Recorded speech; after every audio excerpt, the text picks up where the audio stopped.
Alrighty. Good evening, everybody. Welcome to the Jazz Guitar Hour at UIS, the University of Illinois in Springfield. My name is Jose Gobo, and that's where I teach at the University of Illinois in Springfield. So I'm going to be here every Wednesday at 6 p.m. So talking about basically jazz guitar or just jazz or just guitar. And please tell your friends, if you wanna, if anybody interested in learning more about jazz guitar. It's gonna be pretty loose. I'm not going to be very like no specific subject. You are welcome to interact in the chat. To send questions like tunes that you're working on. Since there's gonna be very loose, um, I have a couple of ideas that I can approach. For example, just tunes. Whatever tune that I'm working on during that week, I can just share with you like ideas for how to work on different tunes. Um, what else?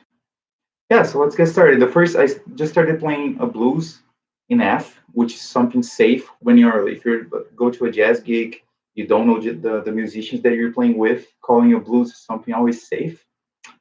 And let's see. For now, as you can tell, probably I don't have too much technology. I don't have like devices to plug and play along with multiple tracks, which is a limiting factor, but not really because I'm going to show you actually the way that I usually practice by instead of using it's if you like playing using play alongs and stuff like that, that's fine. That's completely good. If it works for you, great. I like recording myself, playing because I think the advantage of that is that you're working on two things at the same time. As a soloist, you're playing with the thing that you just recorded, but you are also working on your comping, right? On your accompaniment. So I'm going to do that right now. I'm going to play the same. I didn't play any melody here, so F blues. But so what I usually do, I use my phone, and I don't even have like I'm just record like a video. It could be if you have an app audio.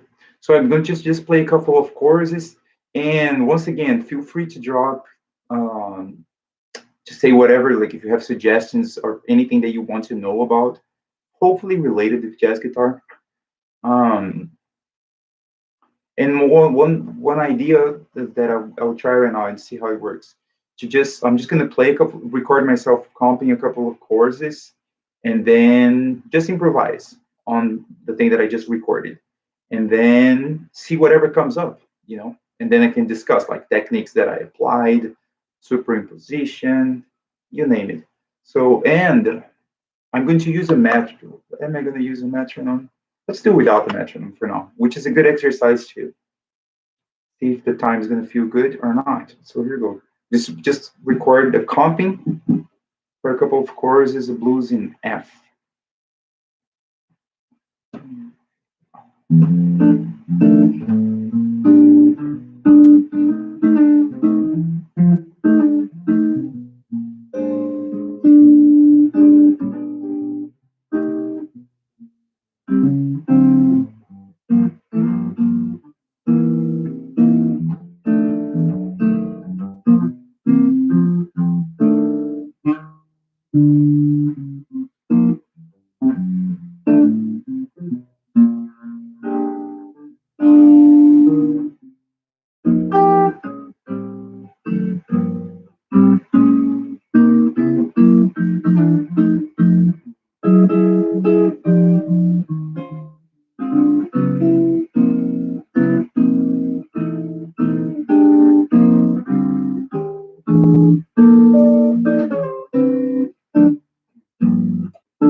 All right, cool. That was exactly 2 minutes of comping. I don't know how many chords is that. Let's see how the time feel. I probably rushed.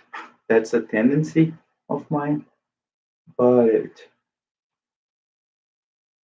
let's see. I can just play along. Well, let me just say something real quick though.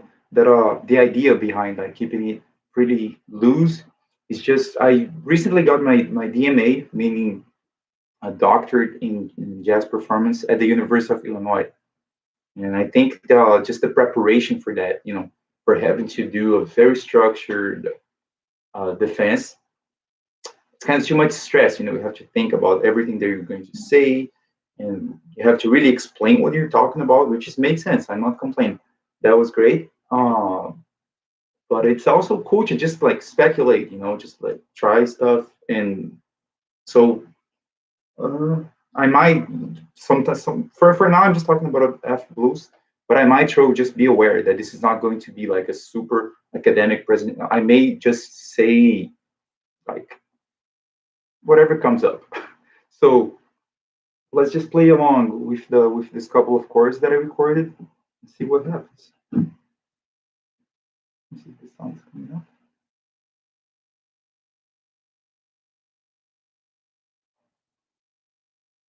So I gotta set up the Bluetooth thing. Yeah, I see there's some people watching. If you want to say where you are, what are you doing, uh, if you're a guitar player, what are you interested in?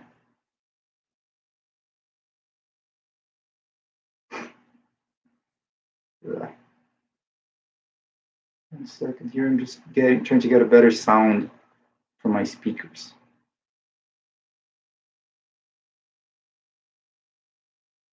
Actually, gotta get the Bluetooth on. There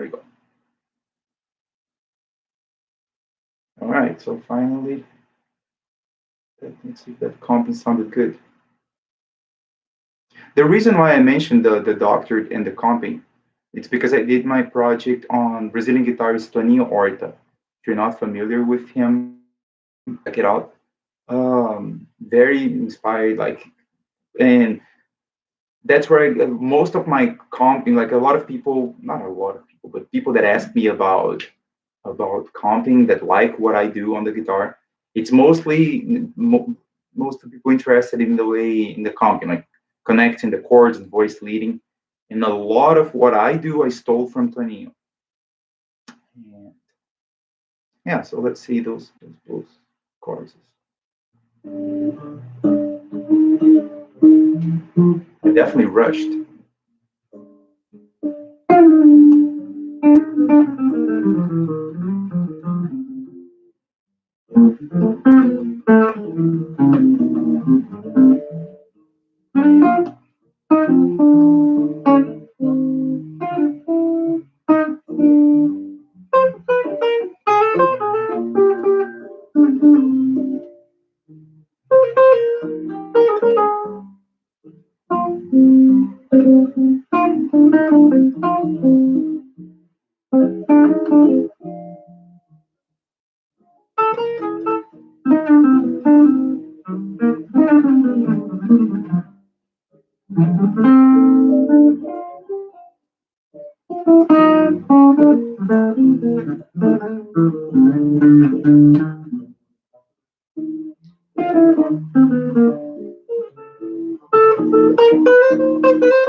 All right, great.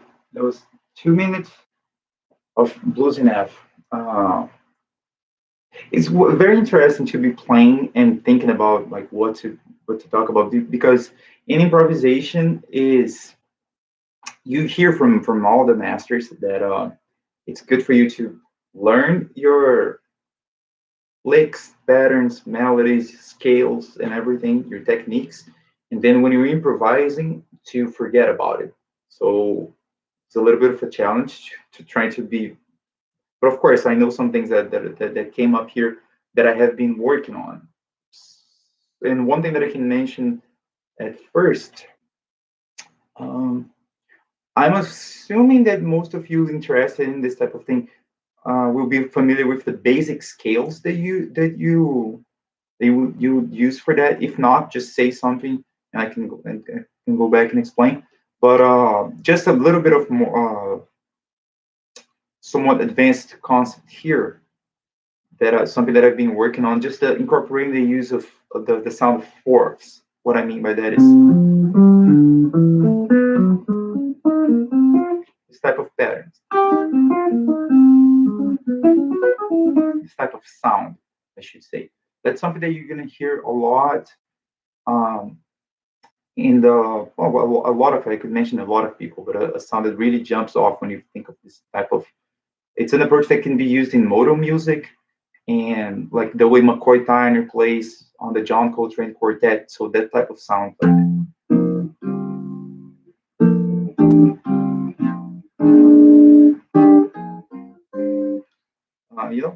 fourths. That's mostly fourths. It's a very open sound that allows you to do like a lot of harmonic freedom, which is what John Coltrane needed and used.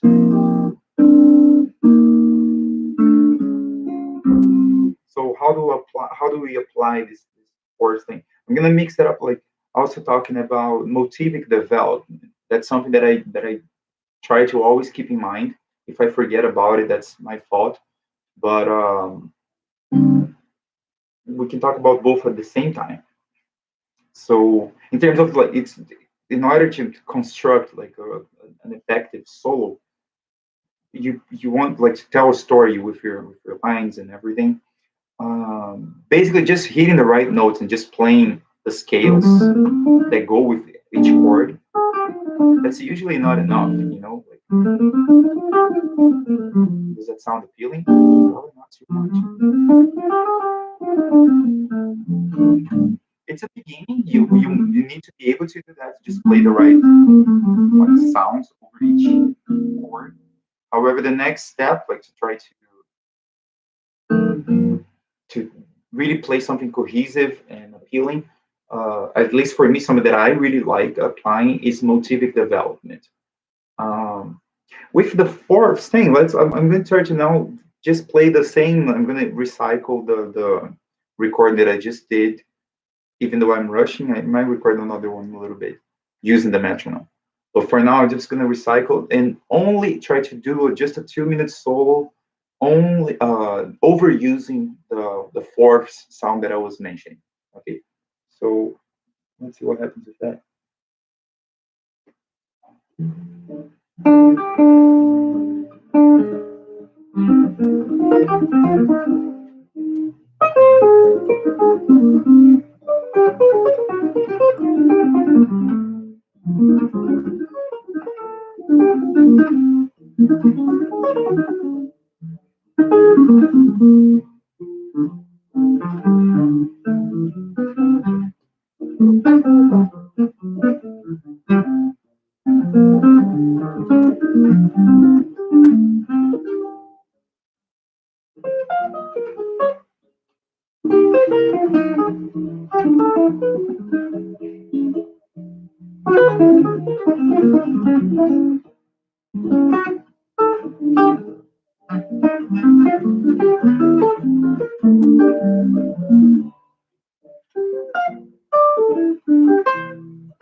Of course, but within the harmony.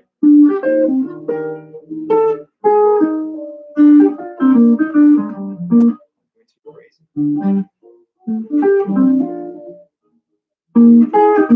Slightly outside. I'm totally outside.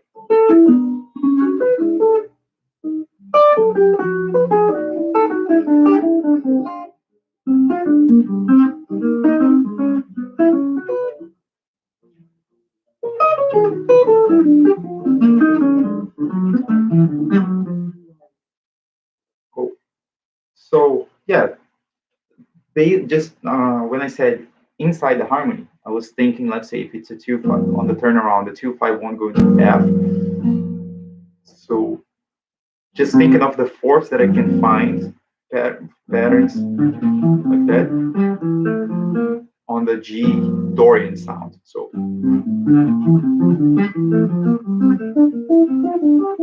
right, and then when I get to F7, applying to F mixolydian. Let's see. Right?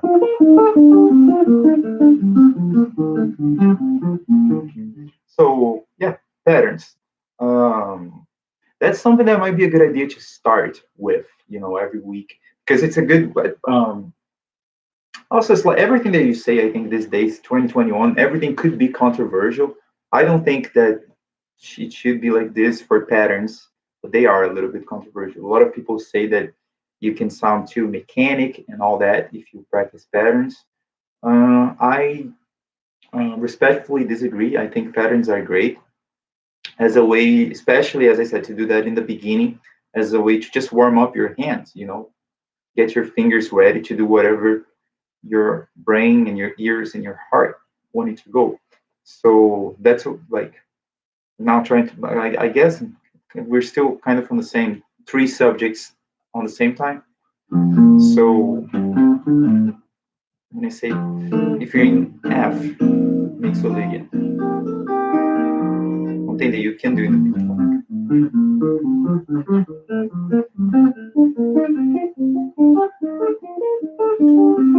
repeated a note there, but never mind.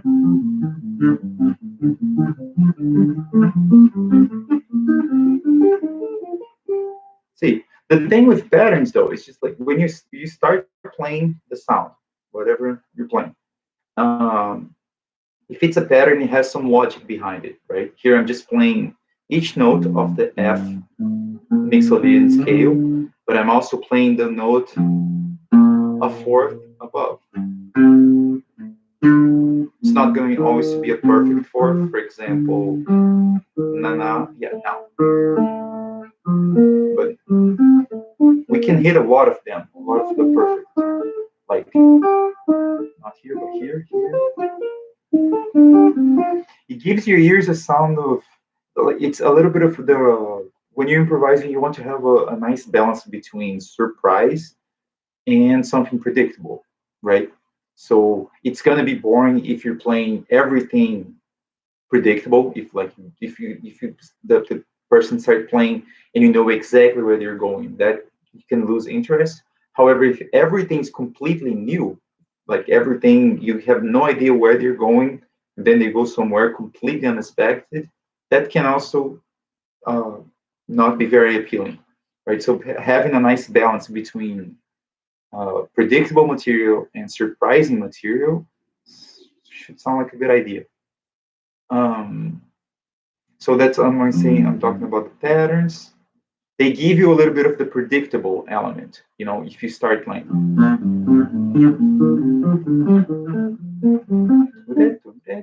your ears like already anticipate whatever is coming up, right? So it's good to use a little bit of that. Of course, you don't want to come to play all the time, just playing patterns, but they help and they help building your chops as well. You know, get ready. That's what I'm saying. Um, I will always mention some patterns. So I mentioned this one on the fourths. One thing that I did as well on my little solo from a few minutes ago, when I was abusing the fourth sound, I did something which is get outside of the harmony, which is also an interesting topic. We could each little thing that I'm saying here, we could spend the rest of the year talking. So, uh, but I'm just gonna say whatever comes up. Um, the outside thing that I mentioned, what I did here, I just played one pattern that doesn't it's not in any scale. I'm just playing a fourth, like here, starting that it fits the mixolydian mode, but just playing this thing and then moving this shape here. I guess it's related with the whole tone scale, maybe. I'm just moving up in whole tones. And that's the sound, and it gets outside of the harmony, as you can tell. Hopefully. But it's a cool sound, right? And interestingly enough, this type of sound, it basically fits any harmony.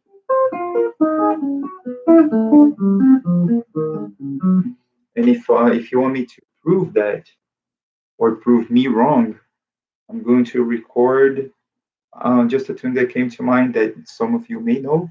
Who knows? The harmony of autumn leaves and apply the same concept. I'll play it in. Most people play it in E minor or G minor. I'll play in G minor. So autumn leaves. I'll try to rush a little less now, still without the metronome for now. I'm gonna probably stay here for about an hour. So yeah, let's see.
Played two chords. That was a little under 2 minutes. Let's see if the sound's coming through. It is great. So I'm gonna do the exact same thing that I did over using the fourths sound. It's gonna be very open. You may hear some microwave going on. Um, and I just said that that little pattern going up, just like this, just of interval, just thinking intervals, not thinking scales. Um, that I said that it fits any harmony. So and I applied that to the blues. Now I'm going to try to apply that to autumn leaves. And I may use other similar sounds uh, using fourths. So two chords of autumn leaves. Here we go.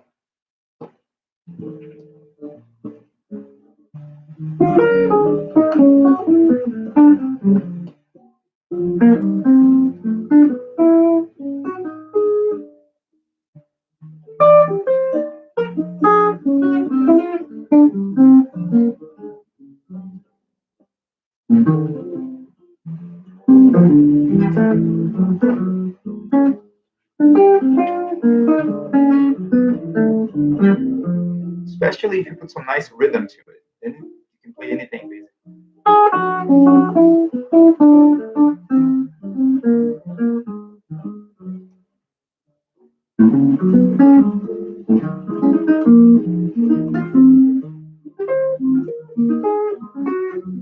I'm using three notes instead of just two.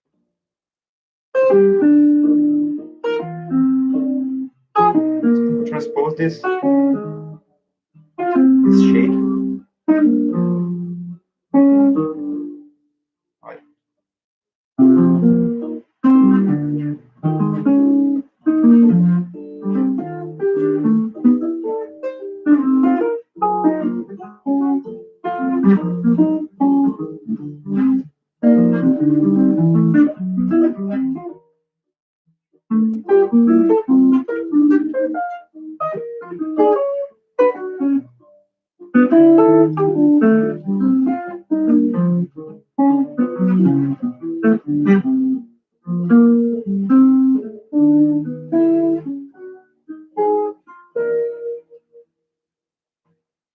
Right. And I landed on the minor third. See a lot of stuff outside of the harmony, and some stuff.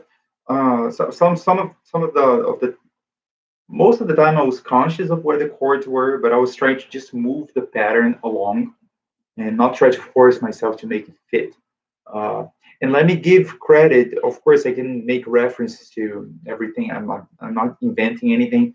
But one really nice video that I saw recently, a piano player explained, a fantastic piano player. His name is Walter Bishop Jr. He played with the Art Blakey and the Jazz Messengers, and he talks about those chords and apply them. And he also shows how he applied in some tunes of his as well. So check that out if you will. It's his name. I don't know the name of the video. You'll find it. Just Google Walter Bishop Jr. and see whatever. Like I think it might have been an old VHS that someone took like snippets of it, but he talks about the same subject on the piano. Uh, cool. So fourth, what else? Let me bring the metronome into place here because it is very important, right, to play with the metronome. Maybe I can play. Let's see. Uh, Try to demonstrate another. I'll try not, of course, not to keep it. Since I already started talking about the blues, autumn leaves. Let's not introduce any other songs. And I talked about introducing a quartal sound. And I could mention, of course, could mention many other names. I mentioned McCoy Tyner, in the John Coltrane Quartet, and I think guitar players. It's not extremely. It's not super easy to apply that concept on the guitar.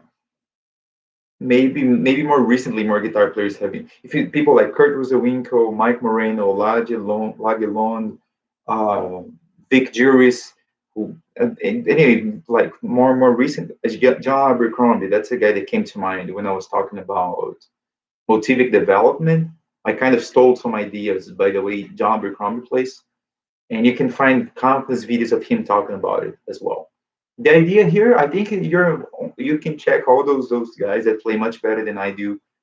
I think your advantage here of checking this live would be just to or either live or if you watch it later, to ask questions, right? Say, oh, that was cool, whatever you played, like, and just interact. I think that would be the otherwise you can just go watch Thelonious Monk and you're gonna learn much more than with me. I'll be very honest. But there is this advantage that you cannot interact with Monk, unfortunately, right now. Um, but the metronome, right? So, I'm gonna just play. Let's keep it very loose since I didn't see any comments here. I'm just going to play a bunch of chords of blues in F, but now with the metronome. And one thing, like ways to use the metronome, countless as well. Another subject that we could go on for years. For now, I'm just gonna place the metronome on the four of each measure, right? Instead, I don't. That's something that I really don't like to put the metronome on all four beats. Like ta ta ta ta. It gets very tiring. The sound of the metronome, and I think there are two disadvantages of using the metronome on all four beats. One, the sound gets annoying, and two, I think the metronome is really doing most of the work.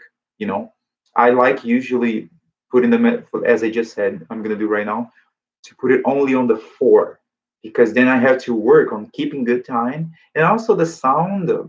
It's just like a drum. A drum. If you imagine you're playing for a drummer and he starts doing that thing, I don't know if there's a sound for that. Ding ding ding, ta ding ding ding, ta ding. Rim shot, I guess. Um, so yeah, it just feels a little bit more like music. And the metronome that I'm going to use is just from this website. It's called music school. So if you want less than that, what I did, I'm gonna put, let's see if it sounds good, 45 BPM. Contrast to what I just played. So now it's 40. So 2, 3, 4. When I mean put it on the four, so 2, 3, 4. 1, 2, 3, 4. Here we go, losing up recording now because I'm gonna play along with it. Get the groove going in your brain first. Imagine Elvin Jones playing it.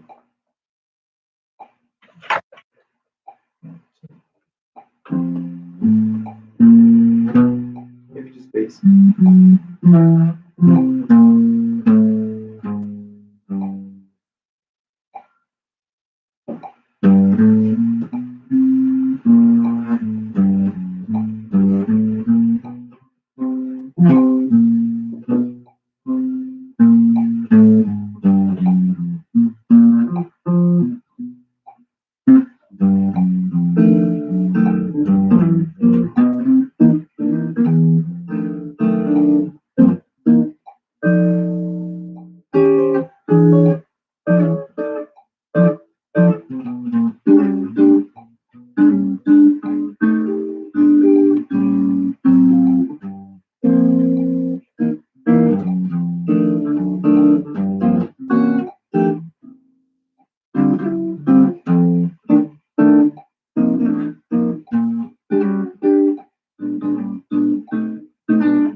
metronome.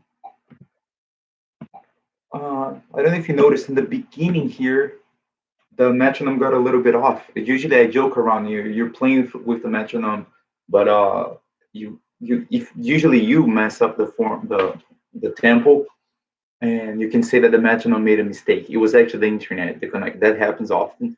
You will hear it on the playback. And I also did a little bit of switching of.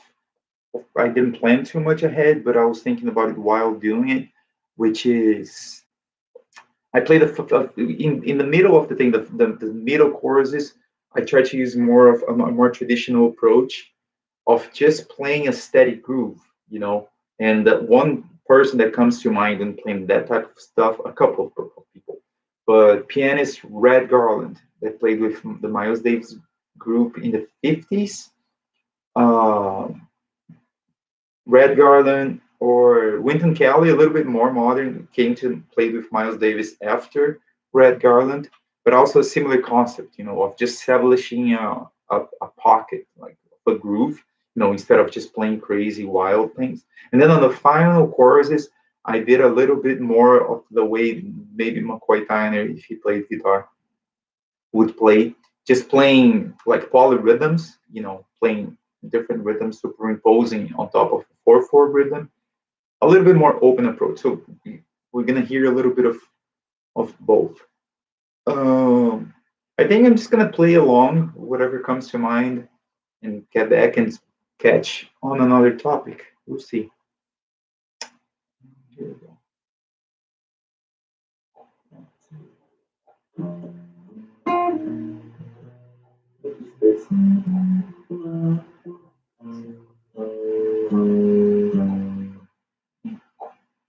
Metronome is back.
All right, cool.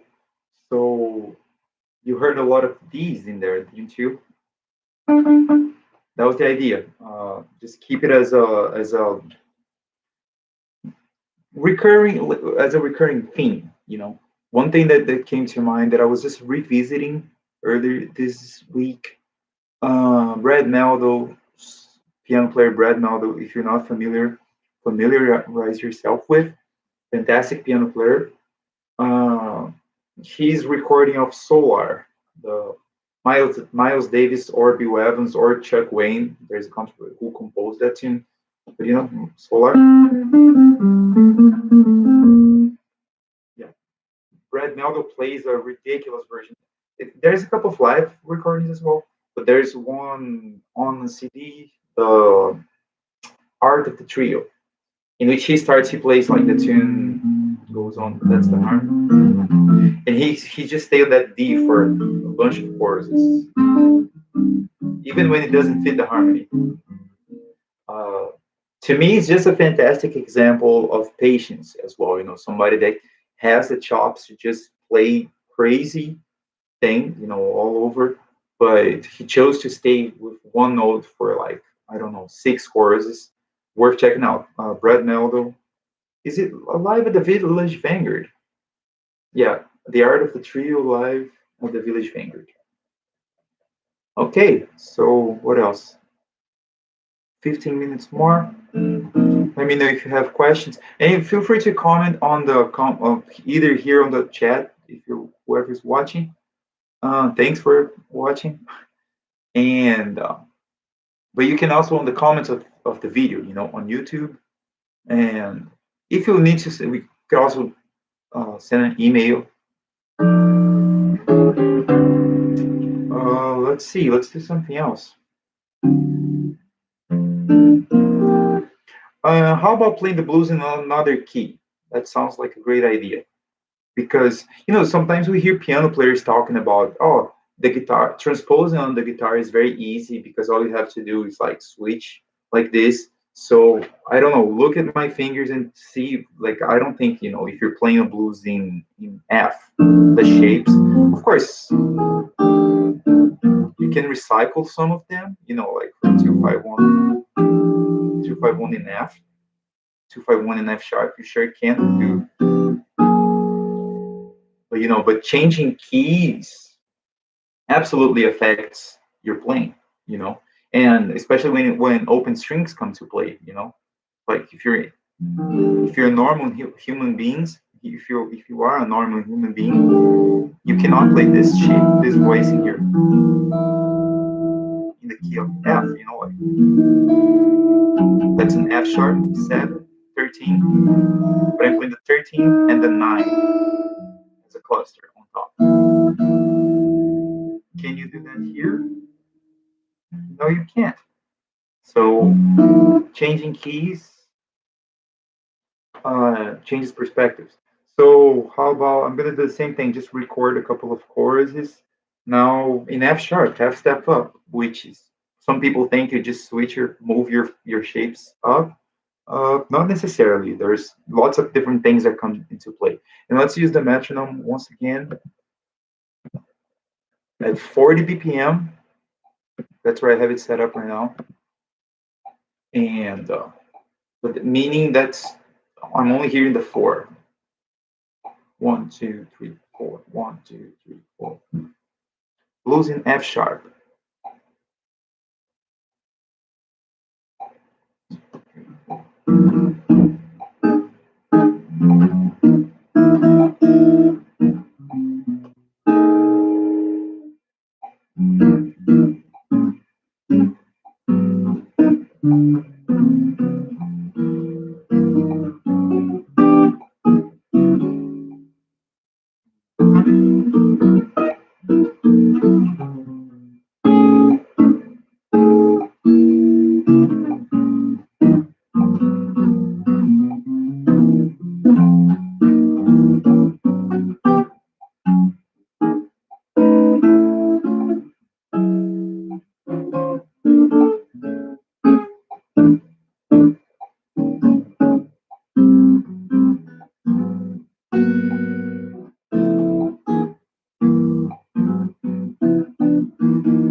was almost 3 minutes of blues in F sharp. And then I did it on purpose to use a few chords using open strings, just to make a point about changing keys actually change perspective. That blah blah perspectives changes everything. And one of those I mentioned earlier, Tony Horta, the Brazilian guitar player. So a couple of voice that he uses all the time. Maybe a little bit out of context for the blues here, but maybe not. Who knows? Like he's a voice that he uses a lot for A flat or G sharp minor. See, that's the but making use of since the minor third of the chord, it's open B. It's a B.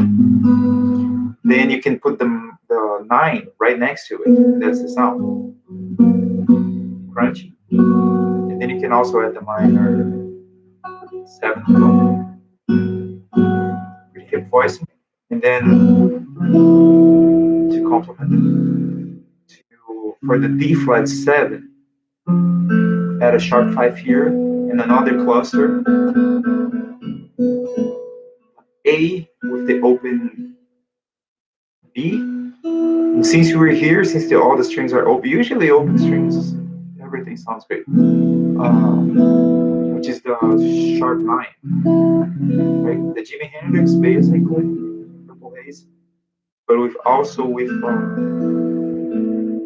a sharp five, right? Yeah, sharp five and sharp five. So the whole 2 5 1 2 F sharp would be in the blues context. Uh, cool. So I'm gonna blow up a couple of choruses over it, and so I want something else came up. So the open. I think that was it. I want to make sure I mentioned the 20 or the type of voices. All right. So okay, that's great. I think I already mentioned, I don't know, maybe 9 different subjects that could be approached on the next 9 weeks. I'll be here every Wednesday and from 6 to 7 ish. Let's see if there's like thousands of people clamoring for information. I could hang out more, but usually 6 to 7. And for the semester, I don't know when the semester just started last week here at UIS, and it goes probably until early May. That's what I'm guessing. So we have a lot of time. Tell your friends if you think anybody would be interested in knowing more about jazz guitar. And yeah, blues in F sharp.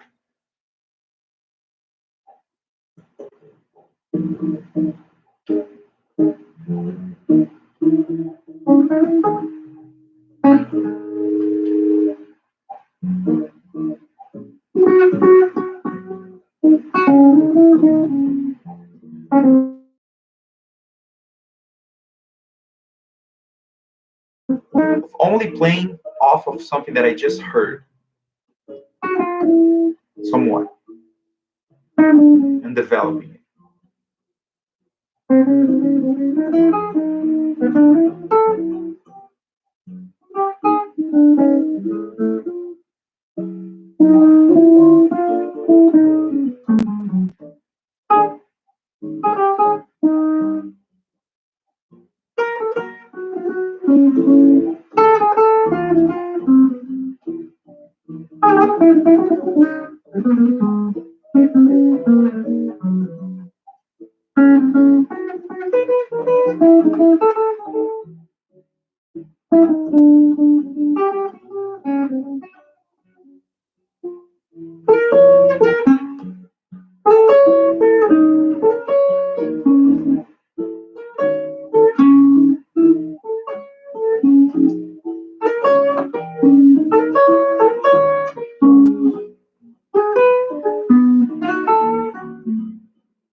You don't really hear that.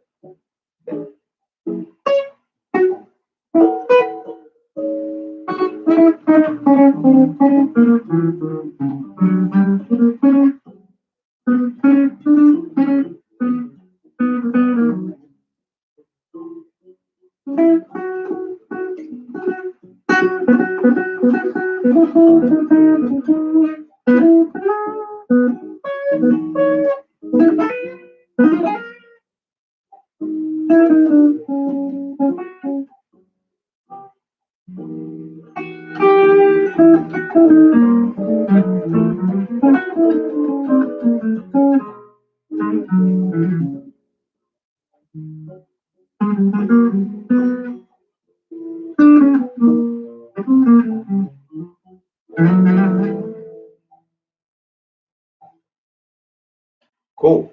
Blues in F sharp. So I think this is an interesting thing when you're playing with somebody else. It's easy to get in your own head and just play by yourself, even when you're playing with someone else. And here I'm weirdly playing with a recording of myself. You can always use the chance to not just focus on yourself, like play off of something that you're hearing. It becomes the experience of playing with someone else much more enjoyable. You know, and if you hear recordings, classic recordings, like good recordings, whatever, jazz recordings or anything, with good improvised music, there will always be a lot of that, trade off. Somebody says something, and then the other person replies. Not necessarily just replicating. I did a little bit of that, of like I heard da da da da, and just kind of replicate, play back the same thing. But it could be that. That's fine. But another thing that might be more interesting to do, another idea, is to kind of hear whatever, like make sure you're not playing all the time, so you're also leaving space and hearing what the other person is doing, kind of like digesting that, make sure you heard, and then trying to come up with a response, not only just replicating, but responding to it, So, like, for example, see, I did it instead of doing up, I reversed it. Makes sense?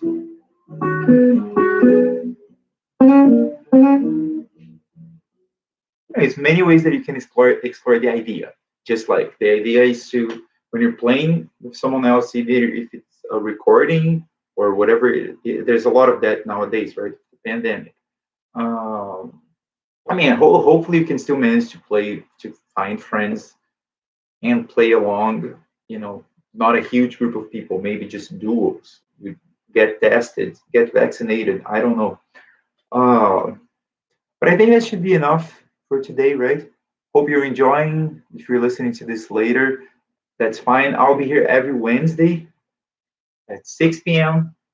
Feel free to send topic suggestions or tunes that you're working on, or I'm also ready to just come here and do it on my own. But it's definitely much nicer to have feedback. I got feedback from UIS Music. Bravo, thank you, you. It's probably our director, Yona. Thank you for the opportunity. And yeah, I'll see you next time. Bye bye.